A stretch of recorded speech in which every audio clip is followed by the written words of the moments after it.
Welcome to the Work Matters podcast. In each episode, talking with thought leaders and executives, Purpose Works founder Thomas Bertels explores what it takes to make work more productive, valuable, impactful, and meaningful. Let's begin the conversation.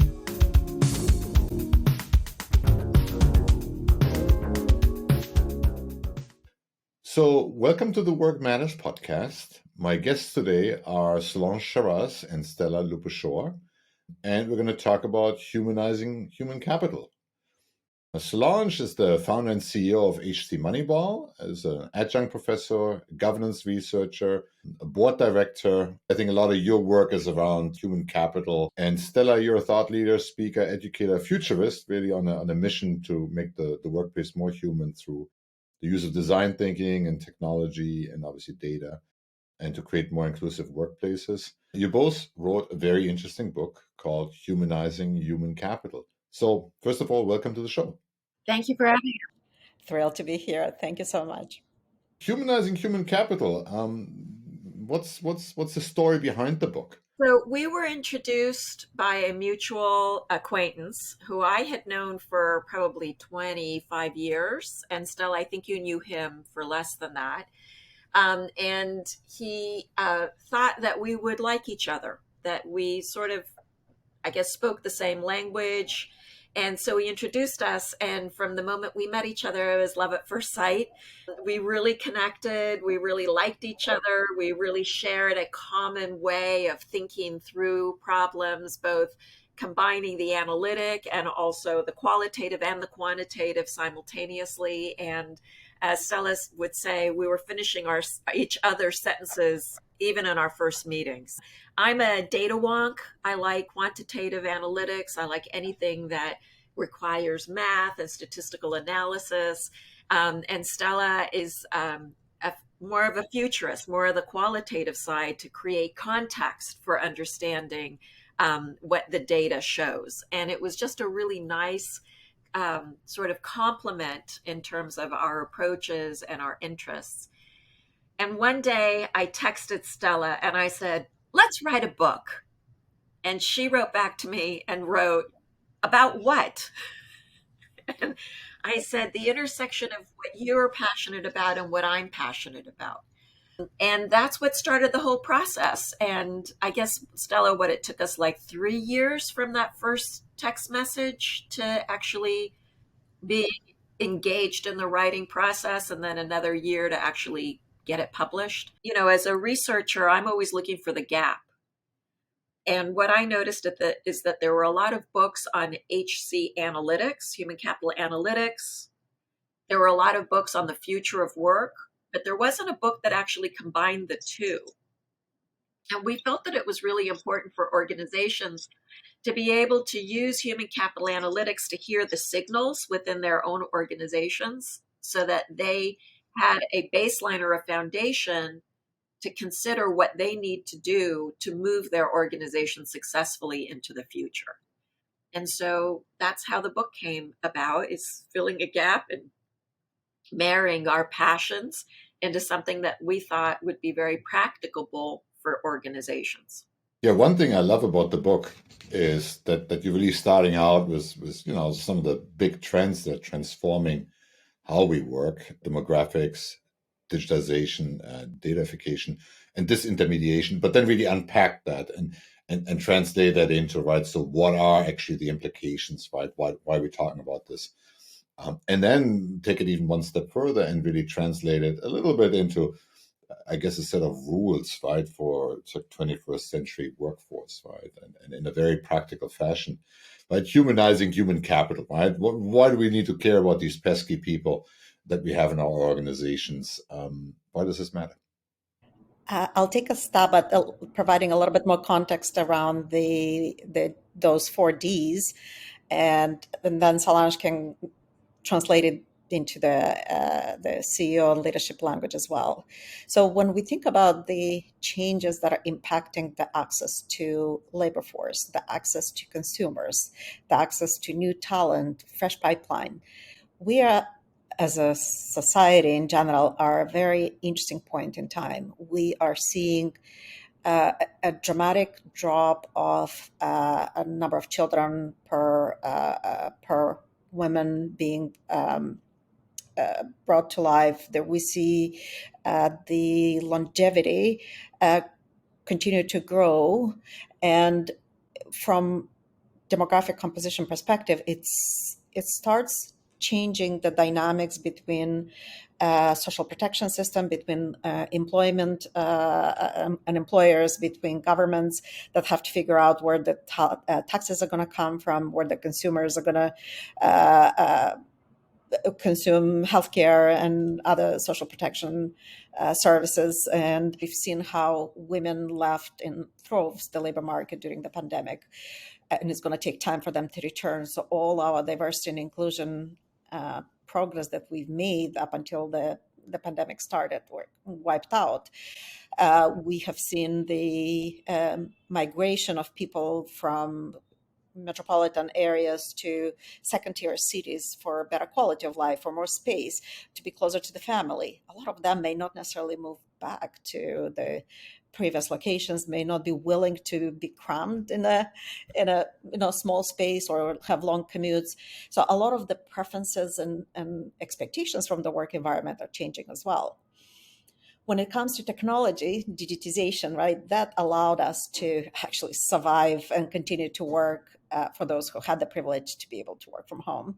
The pandemic is receding, and we're seeing more and more people or more organizations asking their employees to come back to an office. We're seeing that tension because people realize they can continue to be as productive, they can have the flexibility, the work-life balance, and not having a choice where to work from is making them think differently about who they want to work with and where they want to bring their talent and their time and energy. So technology is disrupting not only the consumer experience and the way people engage with brands, but also employee and worker experience. And all of these interactions are creating vast amount of data, and we have significant storage capacity in the cloud. We have a lot of new tools that are emerging that help us make sense of this data and detect signals that then can inform organizational decisions, can inform our own decisions on how we behave and perform, and little nudges when we need to stand up after 90 minutes of sitting in front of the computer, or reduce the notifications and disruptions, etc. So the data is or datafication, the third D, is really our ability to now make sense of all the digital footprint that we leave behind.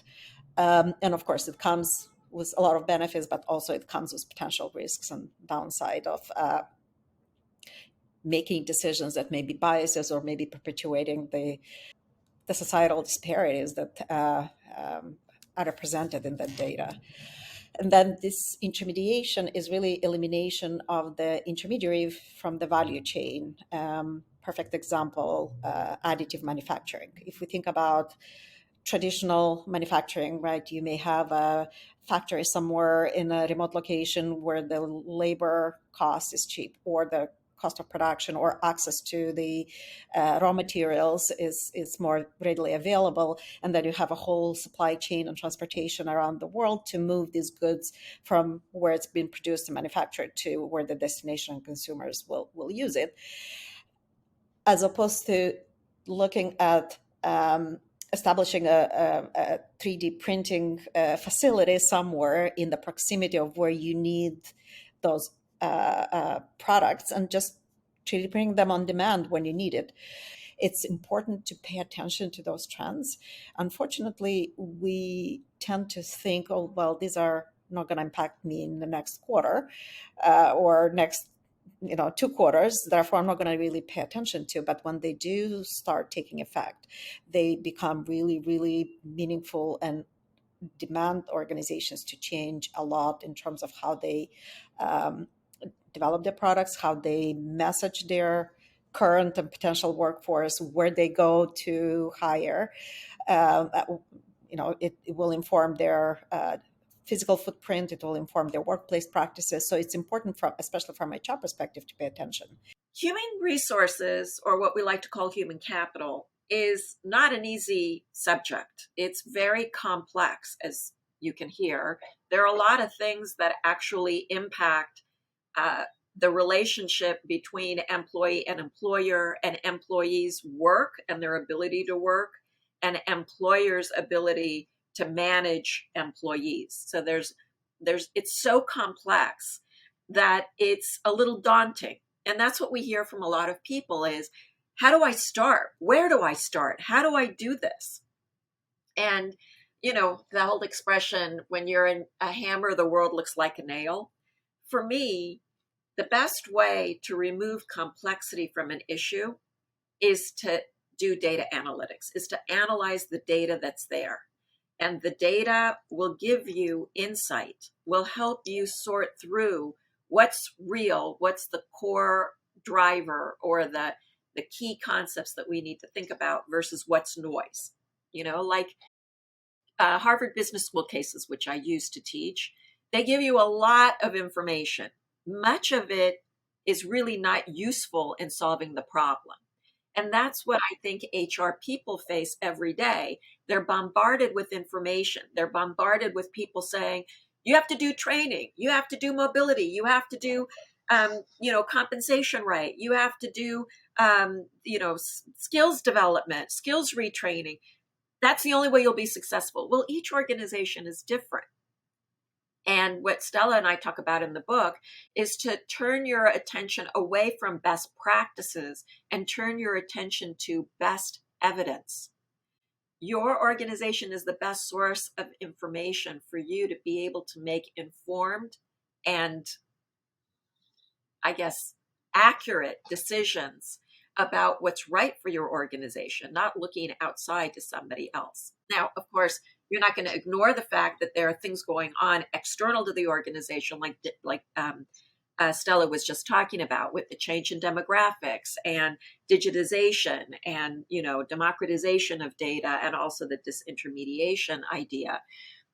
So there's a lot of noise going out in the world, and what we propose is that using a data analytics approach helps you hear the signals within your own organization, and also helps you gain some business insights about human capital performance so that you can take the right action that generates outcomes, right? And those outcomes support the business the business in its mission and vision. So it's very confusing, but we can reduce that confusion. We can cut through the complexity by adopting a data analytics mindset. And what I hear from a lot of HR people is, if I wanted to do math, I wouldn't go into HR. We need to make it more accessible to people. And I think that's something that the book does. It makes thinking about data and using data much more accessible, and a step-by-step approach to not actually doing the data analytics, but constructing the models, constructing your thoughts around, what do I want to look at? What's my hypothesis? What do I think is impacting something? So that you can cut through the clutter. I think your book does a lot more than that, though, right? Than just to advocate for a very data-driven perspective.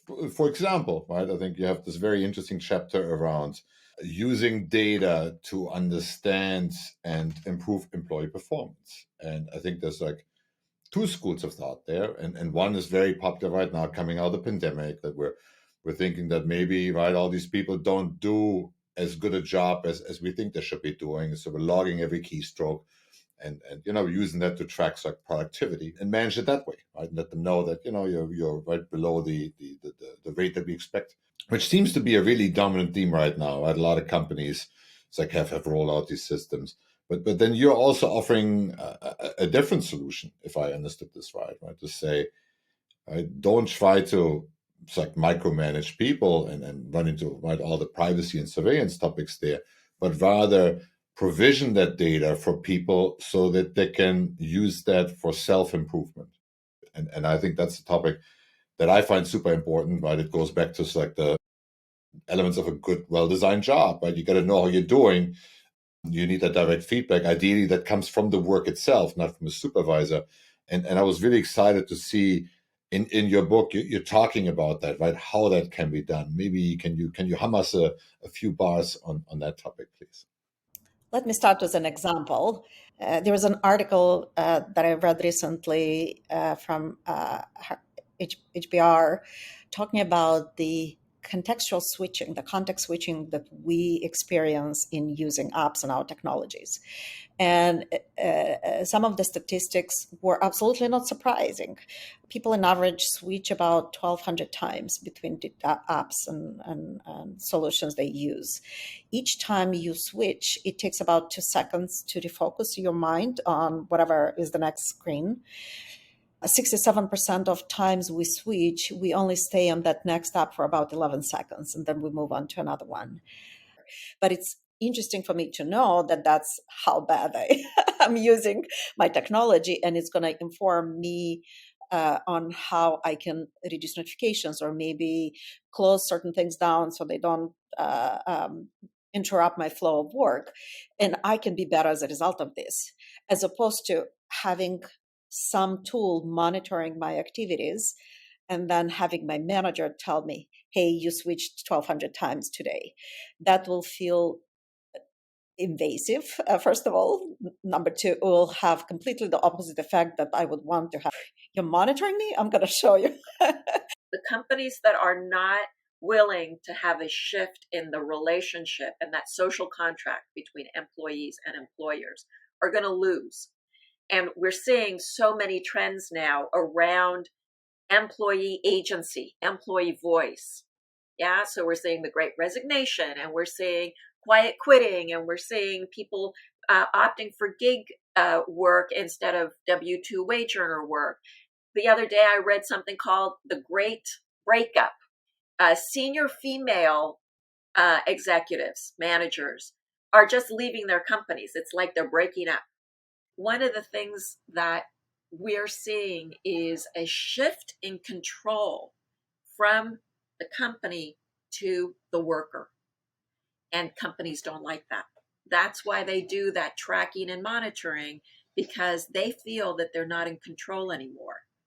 And we had somebody call this vindictive. The companies are taking vindictive steps. I don't necessarily think that it's meant to be vindictive. It's just a way of organizations trying to reclaim control, right? We hear CEOs say, everyone's coming back to the office. That's a form of control. And instead of saying, and we're seeing characteristics of losing companies and winning companies, instead of saying, how can I support you in being the most productive you can be that ultimately benefits the organization, right? Which is a change in the social contract from come back to the office, and if you don't, I'm firing you. It seems to me that we all, right, since the beginning of time, quite frankly, wanted to have autonomy and agency and do some meaningful work. When I started my career, I think there were just a lot more constraints around that people felt, well, I have to, for example, if I have a horrible job, I can't quit it because I need to have at least a year or two in my resume, right? So I feel like the psychological needs are always there, but they were like kept under wraps through workplace conventions and the imbalance of power. And the pandemic has moved the scales quite a bit, so that people now feel, A, life is short, right? I don't want to be do something that's silly and stupid and waste my time. Secondly, there's a lot of people out there that want to hire me for my skills. So I think the demand has shifted. This emergence of people looking for purpose and demand purpose in the workplace. It just strikes me as that a lot of organizations are not prepared for that.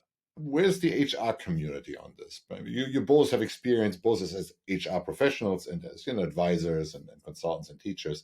But where do you see the HR professionals in this? Are they ready to step up to the plate and take a more active role in designing better workplaces? Is it like, well, there's like 3 innovators and there's 99 laggards? What's your perspective? Things that Stella and I have in common. We both work at the conference board. So we see the best of the best organizations in terms of HR and in terms of commitment to HR.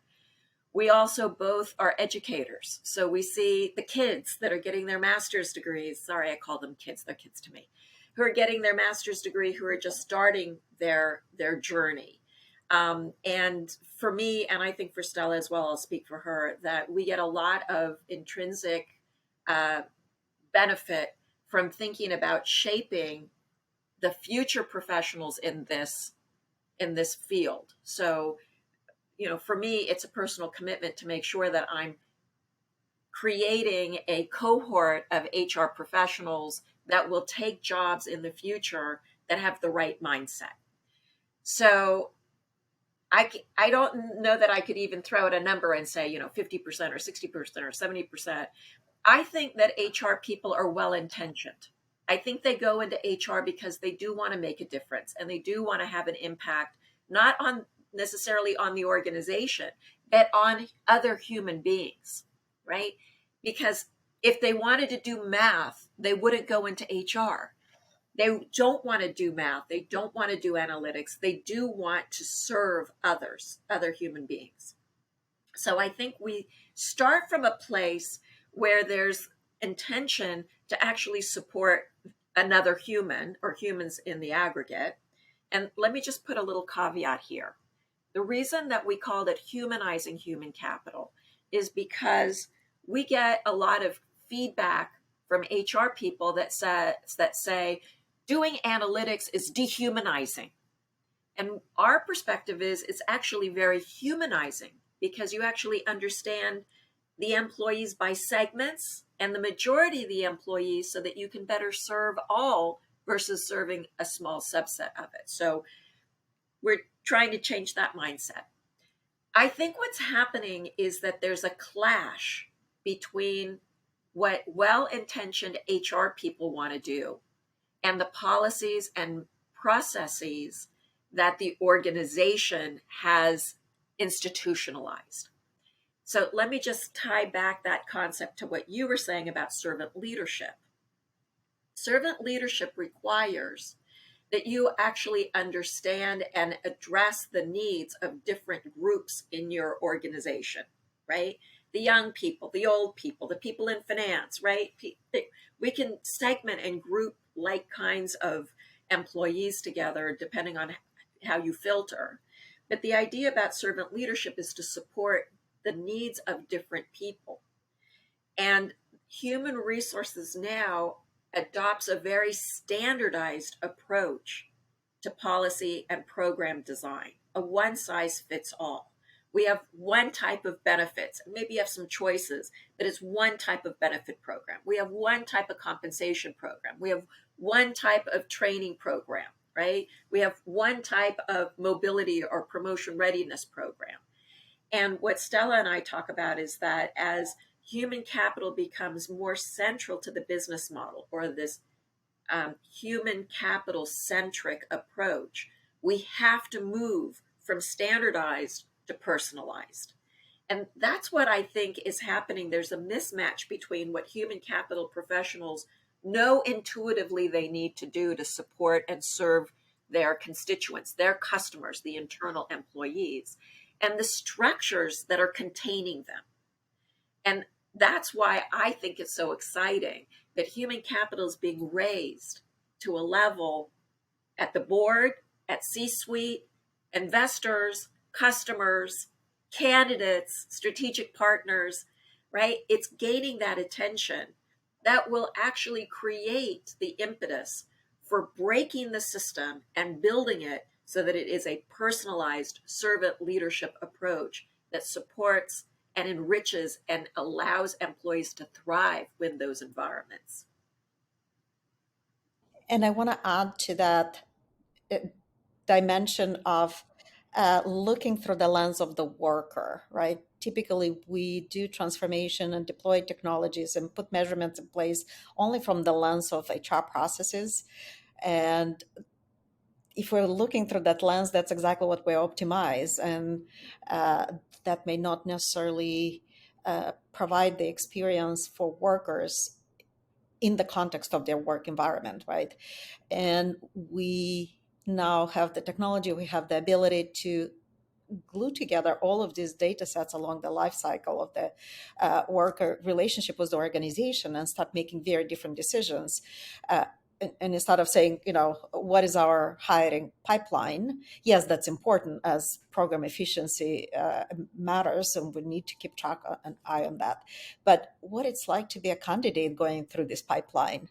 What if I get ghosted, or the manager doesn't show up for my interview, or I don't get the offer and nobody tells me that I've been, put on not going to move to the next phase.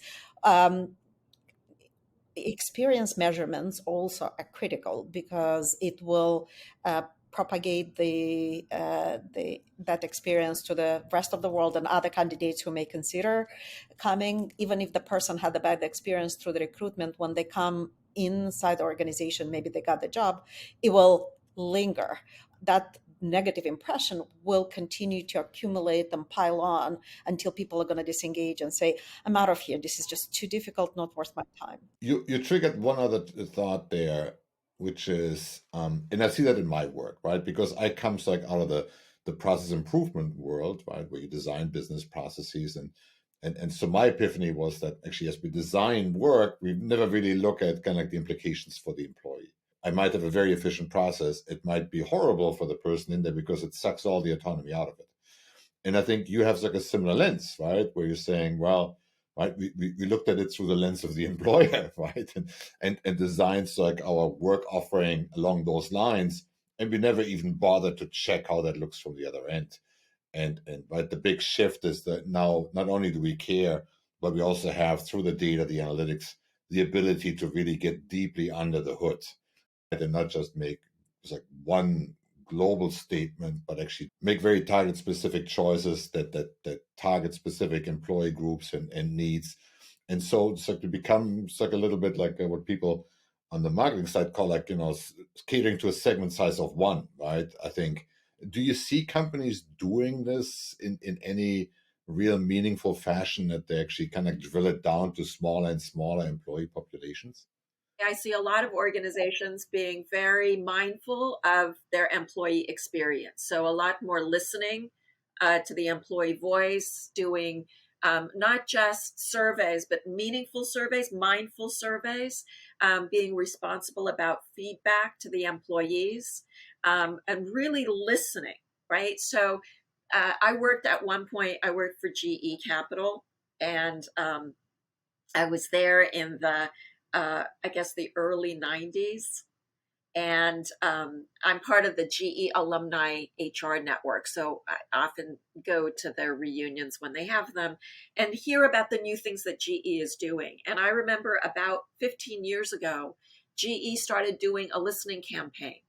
And I thought it was fascinating that they were actually, instead of having messages go from the top of the house, from the executive management down, they were actually listening to the employees as the messages were flowing up. And the management was actually basing their philosophies, their approaches on that listening campaign because they were trying to serve those employees. And they also realized that those employees and social media shaped the brand of the company. I was just at a conference board conference yesterday called Engaged at Work, and it was really all about listening. It wasn't, what do we need to do to get people, to come to work in the morning and to do their jobs better? It was really focused on what are the needs of the employees and how can we understand that better so that we can create the environment for them to be able to thrive and want to stay with us and want to promote the brand outside of work. And I think we're beginning to see that. And Stella would argue, so let me argue it for you, that because we have a shrinking labor pool, we have to really focus on doing much more around engaging and retaining the talent that we have. Because it's not going to get better. It's going to get worse. The population is shrinking. The baby boomers are retiring. The millennials don't want to work for the man. They're opting out for gig work, and it's just making it harder to find sustainable talent. Yeah, I think you're spot on there.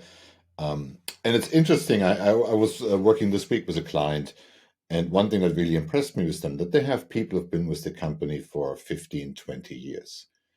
And I have a few clients like that, and there's incredible power in this, especially if people not just been stuck in one role, but really had all the different jobs in the company, right? So they ran R&D, they worked in operations, now they're in sales and marketing, right? And so I find that, and those are incredibly strong teams. And then you take the flip side, right, where you have a lot of people that have been in the role for like a year, and in most organizations it takes about 6 months to even become effective, right? So I there's like some incredible churn there, and I feel like a lot of traditional um, people analytics metrics don't really pick up on that.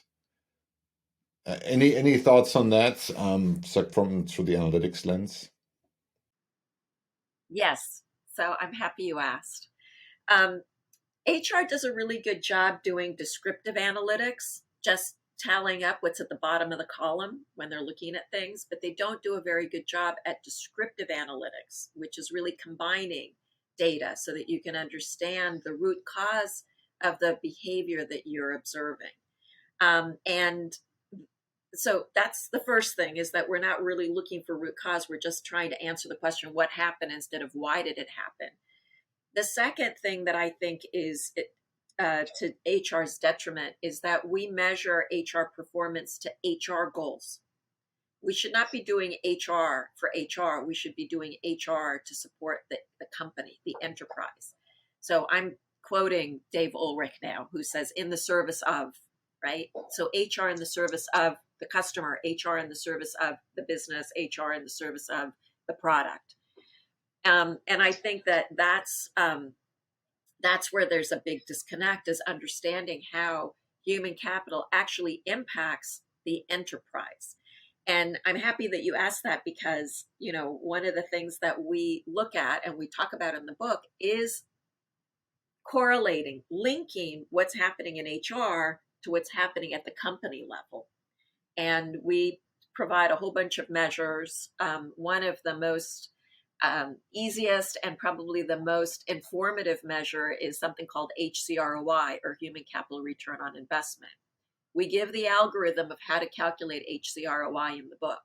So if you want to understand whether or not the dollars that you invest in people are actually driving profitability, that's the best measure you can use. And what Stella and I found in the research that we did, again for the conference board, is that organizations that adopt human capital analytics in managing the human capital function have HCROI that's 3 times greater than HCROI of companies that don't use data analytics to inform their decision making. What does that mean?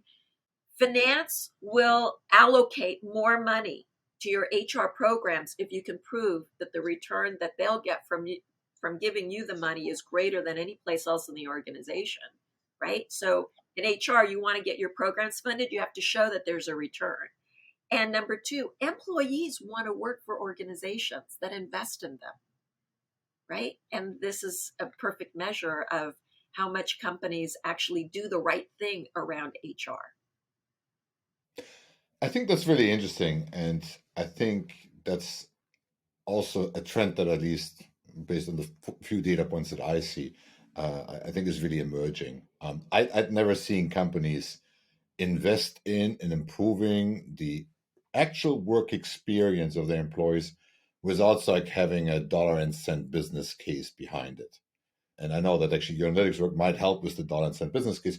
But now I actually see clients who say, like, listen, it's like we need to redesign our processes, but we also need to make sure that the jobs that we're designing as a result of that are really good, intrinsically motivating jobs. Or we want to digitize the way the work gets done in the lab. But the reason we want to do it because people do silly stuff. They need to, right, check out equipment and fill out paper forms and then run around with memory sticks. And right, that's a bad use of humans' time, right? But it's not driven by, we're going to save 2,000 hours that are worth X dollars, right? It really seems to be driven by, we can't let people do stupid stuff, right? Which I think is really interesting, and I think it's probably like in the same vein. And what I also hear you is that there's also an opportunity to actually make this it's like a for-profit venture, so to speak, by putting in the metrics and actually linking like the employee experience, right, to business performance in a much clearer way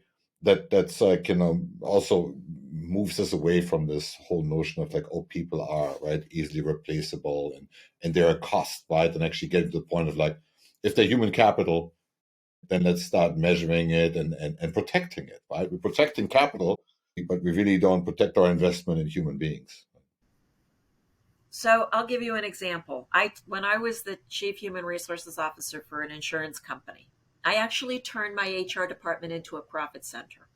Not only did I turn it into a profit center that was self-supporting, self-funding. So we made more money in our profit center than we needed to pay the salaries of my whole HR staff. But I also showed my CEO and my CFO my return on investment in human capital. So they could see, oh, I can invest in this. I can invest in buying everybody new computers, or I can invest in a training program. What's going to give me a bit better return on investment? And I had no trouble getting funding for any of my programs. When I joined the firm, our attrition rate was 38%. 90% of that was voluntary attrition. By the time I left the organization, we were down to 10% attrition, and 90% of that attrition was involuntary. So we changed the rate and the nature of people leaving us, and that had a huge material impact on the organization because I didn't have to recruit every day. I didn't have to train every day. I didn't have to lose productivity every day. I was actually creating value for the organization. And that's how we need to think about HR. Unfortunately, I think we're still think about it as that department over there. And, people say HR needs to have a seat at the table. I say HR is the table. Is the table. You can't do anything without employees in an organization.